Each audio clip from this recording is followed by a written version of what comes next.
The footprints in the snow led toward the house, not away from it, toward it.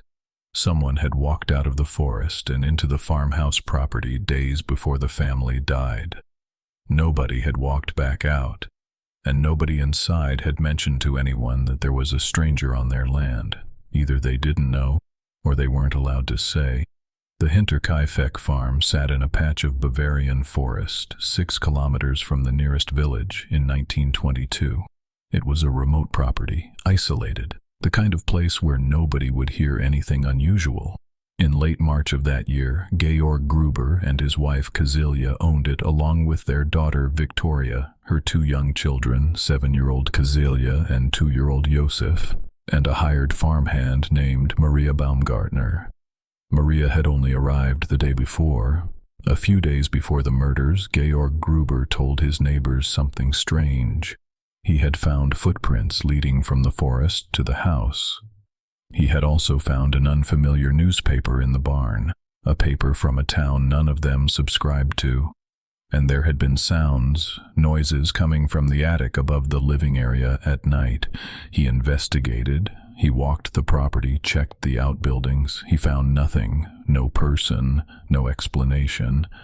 And then he went back to his life. He didn't call the police. He didn't tell his family to leave. He just mentioned it to a neighbor and left it there. On the evening of March 31st, 1922, 5 members of the Gruber family were lured one by one into the barn. Each one was killed with a mattock, a farming tool with a heavy iron head, and the bodies were stacked beneath the barn floor, covered with hay. Maria Baumgartner was killed in her bedroom. 2-year-old Joseph died in his crib. What investigators could not explain, what has never been explained, is what happened after. Someone stayed. The farm continued running for 4 days after the murders. The animals were fed, the cows were milked, food was eaten from the kitchen, the stove was lit. Neighbors saw smoke rising from the chimney. They assumed the family was simply keeping to themselves. No one came to check. The bodies weren't discovered until April 4th, when Victoria failed to appear for work and a neighbor finally investigated.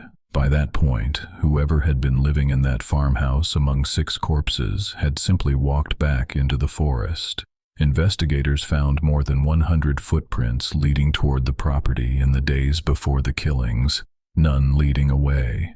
The perpetrator arrived and stayed. For how long before the murders? Nobody knows. Days, possibly. The attic showed signs of habitation, a makeshift sleeping area. Someone had been up there, watching, waiting. There was one surviving witness.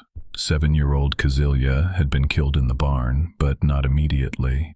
The evidence suggested she had survived for some time after the others died. She had pulled out clumps of her own hair. Post-mortem, investigators believed, from the shock. What she saw in those hours before she died is something no record can tell you. The investigation produced more than 100 suspects over the following years. The most prominent was Victoria's first husband, who had died in World War I, or was said to have died. Some investigators believed he may have returned. Others pointed to a rumored affair between Victoria and her own father, and a possible illegitimate child. Some believed the killings were connected to something that had happened at the farm years before. A previous farmhand had left under strange circumstances, warning that something wasn't right there. None of it was ever proven. The case was handed off between investigators for years. Evidence was poorly preserved. The mattock was identified but never traced to an owner. Witnesses died, files disappeared. In 1986, the Bavarian State Criminal Office reopened the investigation using modern forensic methods. They exhumed the bodies, they took samples, they analyzed everything available. They found nothing new. Forensic investigators did determine one thing with certainty in the modern review. The perpetrator was almost certainly known to the family. The pattern of luring each family member individually into the barn, without the others raising an alarm, without anyone fleeing, suggests trust, familiarity. Someone who could call you out to the barn on a cold night and not make you afraid. The farmhouse was demolished in the 1920s. The land was cleared, no marker was ever placed. For decades, the location was simply a field. Locals knew what had happened there, but didn't speak about it much.